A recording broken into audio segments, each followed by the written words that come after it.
दोस्तों नमस्कार, स्वागत है दोस्तों हमारे चैनल पर। और एक बार फिर हाजिर हूं मैं 8वें वेतन आयोग 8th पे कमीशन सीरीज के 12वें वीडियो के साथ। जी हां दोस्तों, आज हम बात करने वाले हैं एक बेहद महत्वपूर्ण अपडेट के बारे में जो लाखों केंद्रीय कर्मचारियों और पेंशनर से जुड़ा हुआ है। हाल ही में NCJCM national council joint consultative machinery के स्टाफ साइड ने 8वें वेतन आयोग 8 CPC को एक विस्तृत मेमोरेंडम सौंपा है जिसमें विभिन्न भत्तों अलाउंसेज में बढ़ोतरी की जोरदार मांग की गई है। तो आप इस वीडियो में अंत तक बने रहें। क्या क्या मांगे की गई है, कौन कौन से अलाउंसेज में कितनी बढ़ोतरी की मांग की है जो सीधे सीधे आपसे जुड़ा हुआ है, तो इस वीडियो में हम शुरू करने वाले हैं।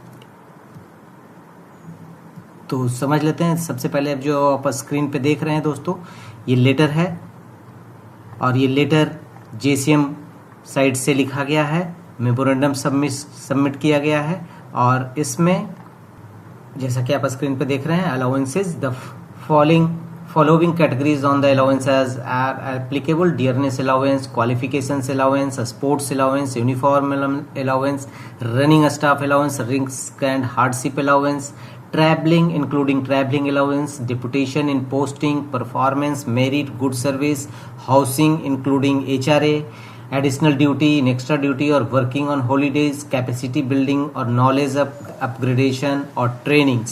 तो वेरियस फीचर्स को इसमें वेरियस अलाउंसेस को कवर किया गया है। कुकिंग अलाउंस है। तो हम देखते हैं इसमें एक एक करके क्या क्या कवर किया गया है। और सबसे पहले जैसे आप देखते हैं, मैं शॉर्ट में बताएगा, बहुत बड़ा लेटर है। तो डियरनेस अलाउंस के बारे में बात किया गया है और डियरनेस अलाउंसेस को बताया गया है कि DA must remain fully index to inflation, यानी महंगाई दर जो है all India consumer price index जो है उसके बेस पे ही लिया जाना चाहिए। Actual price is not taken to account while calculating the consumer price index. DA must remain fully indexed to inflation.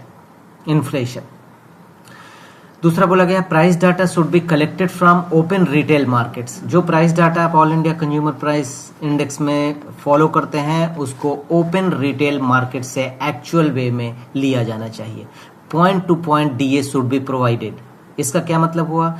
DA is rounded off to the lowest value. If the employees are eligible for 55.95% DA, the DA sanctioned is only 55% DA। बताया गया है कि जब हमारा DA decide होता है, calculate होता है all India consumer price index के अनुसार, तो अगर कैलकुलेशन 55.95% आया है तो DA जो सैंक्शन होता है वो 55% सैंक्शन होता है। तो इसमें कहा गया है कि पॉइंट टू पॉइंट DA लागू होना चाहिए, मतलब 55.95% है तो 56% DA लागू होना चाहिए।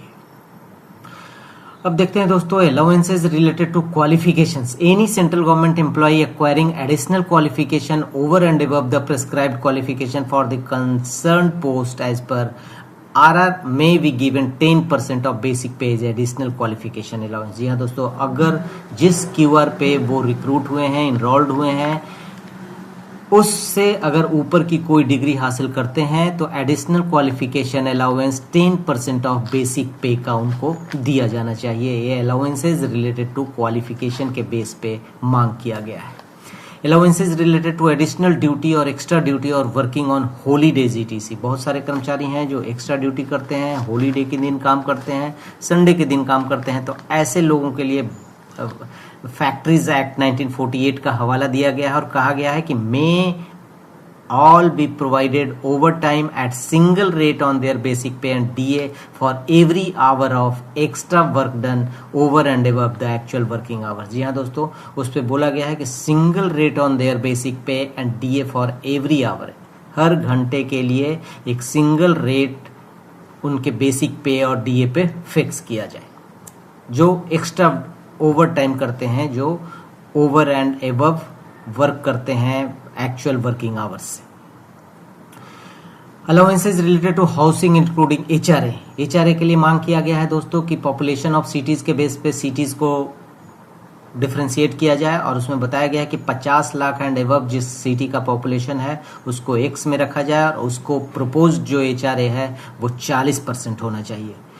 5 से 50 लाख पॉपुलेशन वाले सिटी वाई सिटी में आने चाहिए, और इसका जो DHRA है वो 35% होना चाहिए, और जो 5 लाख से कम वाले जो सिटीज़ हैं उनको जेड श्रेणी में रखा जाए, और उनका जो प्रपोज्ड HRA है वो 30% रखा जाए। तो ऐसा मांग किया गया है दोस्तों HRA के बारे में, allowance related to housing including HRA।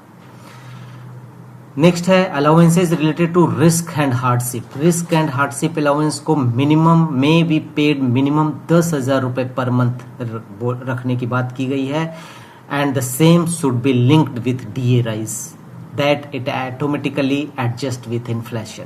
बोला गया है कि minimum 10,000 risk and hardship allowance होना चाहिए। जो रिस्क में hardship, ammunition, chemical, weapon CTC जो डील करते हैं लेबोरेटरीज में, हेल्थ केयर में, तो उनको 10,000 रुपये पर मंथ के हिसाब से रिस्क एंड हार्डशिप अलाउंस दिया जाना चाहिए, और ये DA से लिंक होना चाहिए।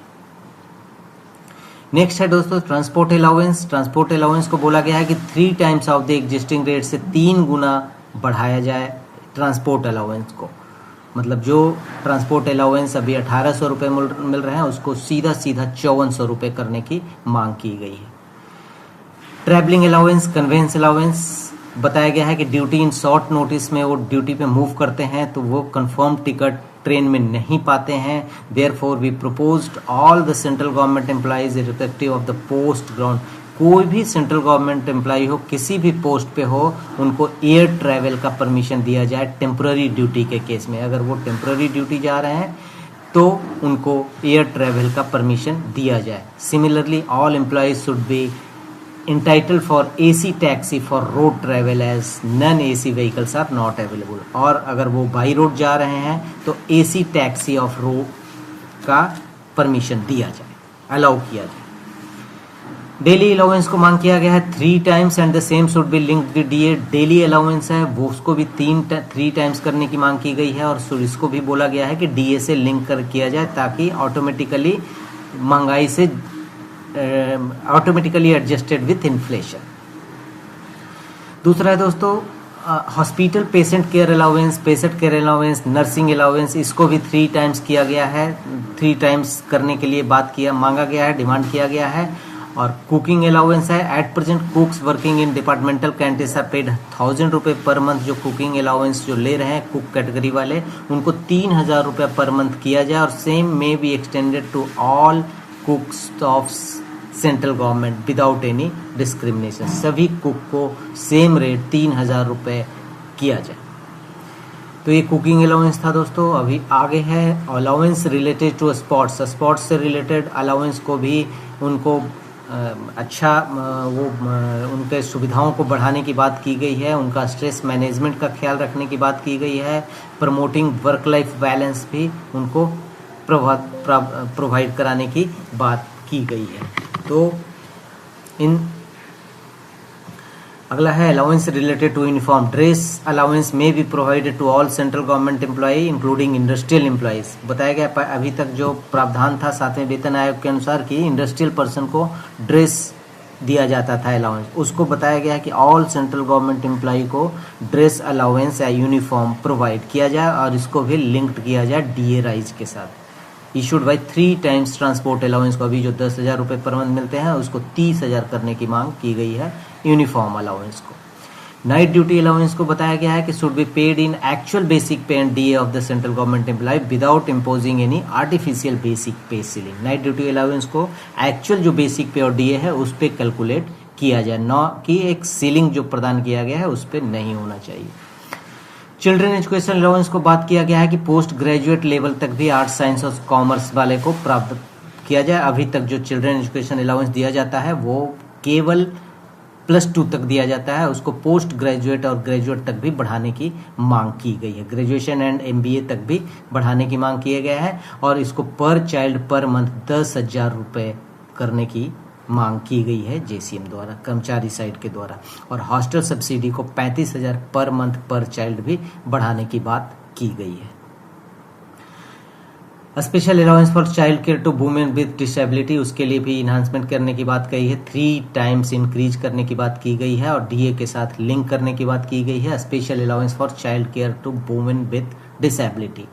डिपार्टमेंटल स्पेसिफिक अलाउंस एक है, department specific allowance will be proposed by the staff side of respective ministers departments. If not, the same may be left to the staff side to settle such allowances through bilateral agreement as in the past.